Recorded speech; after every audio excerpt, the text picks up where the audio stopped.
జిల్లా నార్కట్పల్లి మండలంలో రోడ్డు భవనాలు మరియు సినిమాటోగ్రఫీ మంత్రిగా ఎన్నికైన తర్వాత తొలిసారిగా స్వగ్రామం బ్రాహ్మణ వెల్లంలకు వచ్చిన కోమటిరెడ్డి వెంకటరెడ్డికి కాంగ్రెస్ శ్రేణులు ఘన స్వాగతం పలికారు. మంత్రి కోమటిరెడ్డి వెంకటరెడ్డి తన సొంత గ్రామంలో 67 కోట్ల రూపాయలతో బ్రాహ్మణ వెల్లంలో గ్రామంలో అభివృద్ధి పనులకు శంకుస్థాపన చేశారు.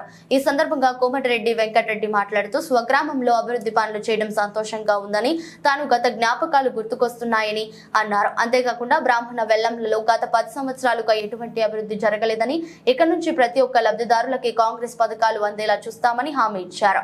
అనంతరం మంత్రి ప్రజలతో కలిసి సహా పంక్తి భోజనం చేశారు.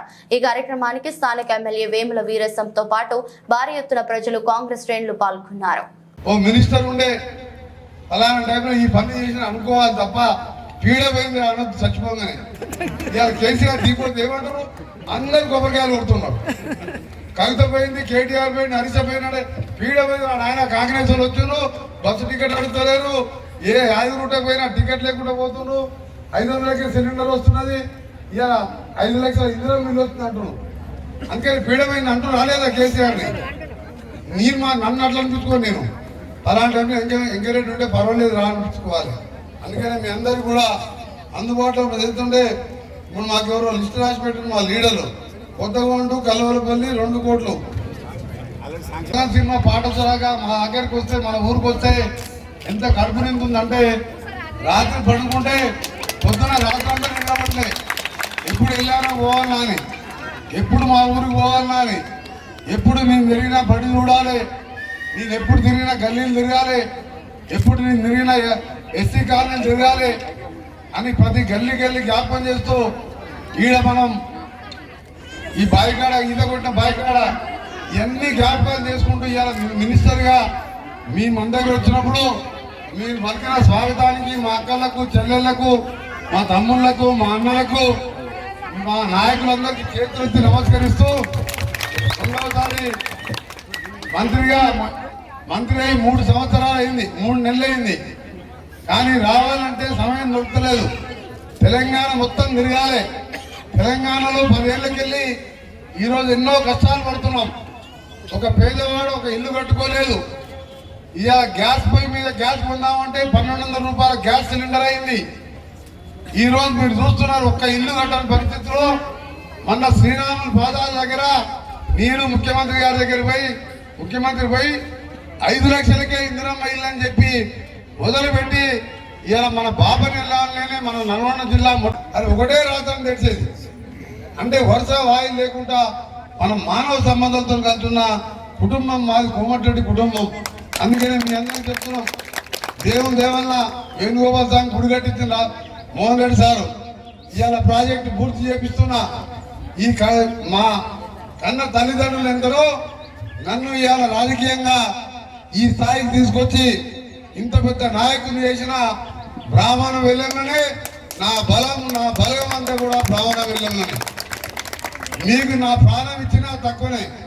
మీకు రుణం తీసుకోవడానికి ఈ 5 సంవత్సరాలు రేపటికెళ్ళి ఆలోచిస్తున్నా. ఈ 3 నెలలు అంటే రోజు గడప ఇంటి నిండా ఎప్పుడైనా మా ఎల్లాలో లీడర్లు వస్తారు, నాగరికపల్లి వస్తే వీళ్ళకి అపార్ట్మెంట్ కూడా దొరుకుతలేడు. మా హైదరాబాద్ యాదవ్ వచ్చి నాగరికపల్లికి వెళ్ళి ఆ మందిలో పెద్ద మనిషి ఆయనే నెట్టేస్తున్నాడు. రోజు 10,000 మంది ఉంటారు ఇంటికాడ. అందుకనే ఇల్లాలకు నార్కట్పల్లికి మన ఇల్లాలు కానీ ఒక సపరేట్ ఒక మన నాయకుడిని అంటే ఒక లీడర్ని జీతం ఇచ్చి నెలకు 20,000 30,000 జీతం ఇచ్చి ఇక్కడ ఒక కార్యాలయం పెట్టి ఏ ఇంట్లో ఏ కష్టం ఉన్నా వెంటనే ఆయన వచ్చి నా దగ్గర పిల్లలను తీసుకొచ్చి పని చేపియాలి. రోగం వస్తే హాస్పిటల్కి వచ్చి పని చేపియాలి. ఇంకా మీ పిల్లలు చదువుకోవాలంటే నా దగ్గరికి వచ్చి ఫీజు కట్టించుకోవాలి. ఇవన్నీ చేసుకుంటూ ఊళ్ళల్లో రోడ్లున్నా, కాలువలున్నా, లైట్లు కావాలన్నా పార్టీలకు అతీతంగా ఈ బ్రాహ్మణ వెళ్ళంలా నన్ను కని ఇవాళ నన్ను కనింది మా తల్లి అయినా సరే నన్ను పెంచి పోషించి ఉద్యమాలు నేర్పించింది. తెలంగాణ కోసం నా మంత్రి పదవి త్యాగం చేపించిన ఈ పుట్టిన గడ్డ రుణం తీర్చుకోవాలంటే నేను ఏం చేసినా తక్కువనే. అందుకనే ఇవాళ అనుకున్నా. ఇవాళ కూడా చాలా ప్రోగ్రామ్స్ ఉండే, ఏదేమైనా సరే ఇప్పటికీ ఆలస్యమైంది. రోజు లెక్క పెట్టుకోతున్నా, రోజు నాగరికపల్లి మీదకి వెళ్ళిపోతున్నా. కానీ ఎల్లాల రోడ్డు రాగానే ఎల్లాల జ్ఞాపకం వస్తుంది. ప్రాణం అంతా ఇటే కూర్చున్నది. అందుకనే అక్కలారా, చెల్లెళ్ళారా, మీ అందరికీ మాటిస్తున్నా, మీ యొక్క తోబుట్టులాగా, మీ అన్నలాగా, మీ ఊర్లో దగ్గర దగ్గర ఇప్పుడే మా బొమ్మదేవి వెంకరెడ్డి ఊసే వీళ్ళందరూ చెప్తున్న లెక్కలు 200 మందికి అసలే ఇల్లు లేని వారు ఉంటారని. వాళ్ళకి మననే అనిరెడ్డి సారు మన బొమ్మదేవి నర్సిరెడ్డి వాళ్ళ 2 ఎకరాల 3 ఎకరాల భూమి కొన్నారు. వారం 10 రోజులనే కలెక్టర్ గారిని కూడా ఊరికి పంపించి అక్కడ ఎన్ని ప్లాట్లు వస్తాయో చూసి ఆ ప్లాట్లలో అందరికి 5 లక్షల రూపాయలు ఇచ్చి ఇల్లు కట్టించే కార్యక్రమం చేస్తాం. ఆటలలోనే మన గ్రామంలో హాస్పిటల్ కూడా పెట్టియబోతున్నాను. ఏ జ్వరం వచ్చినా ఏది వచ్చినా మీరు హాస్పిటల్లో చూపించుకునే విధంగా. దీంతో పాటు మీ అందరికి ఒకటే మాటిస్తున్నా, ఏ కష్టం వచ్చినా నష్టం వచ్చినా నేనున్నానని మీరు మర్చిపోవద్దు. మీరున్న ఎవరో ఒక లీడర్ ఒకటి దొరకరు. ఇప్పుడు ఎందుకంటే గవర్నమెంట్ వచ్చింది, 10 ఏళ్ళు వాళ్ళు కూడా కొట్లాడిండు, న్యాయమడి కొట్లాడి నాలాగానే అప్లపాలు అయిపోయింది. వాళ్ళు ఏదో పని చేసుకొని పిల్లలు చదువుకోవాలి కదా. అందుకనే నేను ఒక ఆఫీసే పెడుతున్నా ఇక్కడ వెళ్ళాను కాడ. అదేంటంటే మన ఎమ్మెల్యే క్యాంప్ ఆఫీస్ లాగా మన మినిస్టర్ కోమటిరెడ్డి వెంకరెడ్డి ఆఫీసు. ఆడికి పోయి మీ పని చెప్పి మీరు రాసిస్తే దరఖాస్తు వాళ్ళు నాకు వాట్సాప్ చేస్తారు.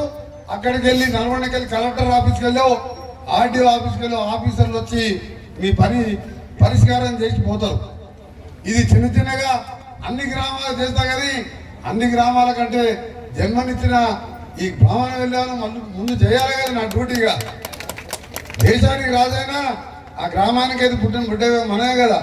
అందుకనే మీ అందరికి కూడా చేసుకుంటూ ఈ బ్రాహ్మణ వెళ్ళిన ప్రాజెక్టు పూర్తి చేసుకుంటూ ఒక యువకుడు ఎమ్మెల్యే గారు వీరేశం గారు ఎప్పుడు ఫోన్ చేసినా అందుబాటులో ఉండి మీ ఎమ్మడే వస్తాడు. అంతమంది ఎమ్మెల్యేలాగా అంతకుముందు వెనకడే ఎమ్మెల్యే ఉండి ఇక ఆయన గురించి మర్చిపోయినా మంచిది. ఇక ఆయన సర్పంచ్ వార్డు మెంబర్ అయ్యేది, కేసీఆర్ సర్పంచ్ అయ్యేది లేదు. రోజు పేపర్ చూడగానే 4 కేసీఆర్ ఎమ్మెల్యేలు ఎంపీలు ఓడిపోయి బీజేపీలో పడుతున్నారు, ఓడిపోయి కాంగ్రెస్లో పడుతున్నారు. ఆఖరి కొడుకు బిడ్డ అల్లుడు సడ్డకుడు కొడుకు మిగిలిండు. ఎందుకు మిగిలిండు? 10 ఏళ్ళు 7 లక్షల కోట్లు దోసుకొని తింటివి. ఎల్లాల ప్రాజెక్టు కట్టబోయేవి, ఒక ఇల్లు కట్టబోయేవి. ఎల్లాల కాడ ఒక రేషన్ కార్డు ఇచ్చిందా? ఏ ముఖం పెట్టి ఉంటారా? నీ దగ్గర అధికారం ఉందని అన్నదానికి ఉన్నారు. మా నరేంద్ర రెడ్డి సాబ్ బయట కూడా వస్తారు రేపు మనం రమ్మంటే. కానీ ఎందుకంటే ఏమైనా ఒక మంచి పని చేయాలి కదా, ఒక మంచి పని అన్న కలవాలని కలవాలి కదా.